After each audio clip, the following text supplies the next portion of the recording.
राज्याचे विरोधी पक्षनेते विजय वडेट्टीवार यांनी 26/11च्या दहशतवादी हल्ल्यात शहीद झालेले पोलीस अधिकारी हेमंत करकरे यांच्याविषयी केलेले वक्तव्य निषेधार्ह आहे।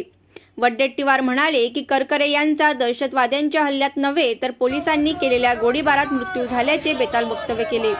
त्यांच्या या बेताल वक्तव्यावर कारवाईची मागणी भुसावळ तालुका शिवसेना शिंदे गटाच्या पदाधिकाऱ्यांच्या वतीने मंगळवारी गांधी पुतळ्याजवळ घोषणाबाजी करत वडेट्टीवारांनी केलेल्या वक्तव्य मागे घेण्याची मागणी करत घोषणाबाजी करण्यात आली आहे। यावेळी विधानसभा प्रमुख संतोष माळी, शहर प्रमुख पवन नाले, महिला जिल्हा संघटक नंदा निकम आदी कार्यकर्ते उपस्थित होते। Bureau report Mahanews 19 Bhusawal.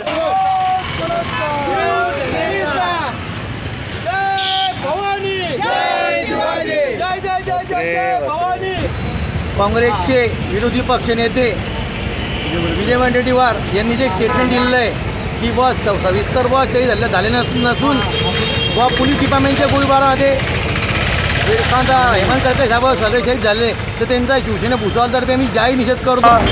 आतंकवादी दहशतवादी कसाब यांनी जो हल्ला केला त्या हल्ल्यामध्ये आपले पोलीस कर्मचारी शहीद झाले आणि आता काँग्रेसचे विजय वडेट्टीवार यांनी बेताल वक्तव्य केले 2 दिवसापूर्वी की हेमंत करकरे शहीद पोलीस कर्मचारी यांचा मृत्यू कसाबच्या हल्ल्यात न होता तो पोलिसांनी केलेल्या गोळीबारात झाला आहे। अशा बेताल वक्तव्याने संपूर्ण महाराष्ट्र आदळून गेला आहे। या बेताल वक्तव्याचा प्रथमतः शिवसेना भुसावळ तालुका आणि भुसावळ शहर यांच्या वतीने तीव्र निषेध करीत आहे। या बेताल वक्तव्याने संपूर्ण महाराष्ट्राच्या भावना दुखावल्या गेल्या आहेत। वडेट्टीवार यांनी हे बेताल वक्तव्य माघार घ्यावी आणि त्यांचा आम्ही शिवसेनेच्या वतीने वरणगाव भुसावळ तालुक्याच्या वतीने जाहीर निषेध करत आहे।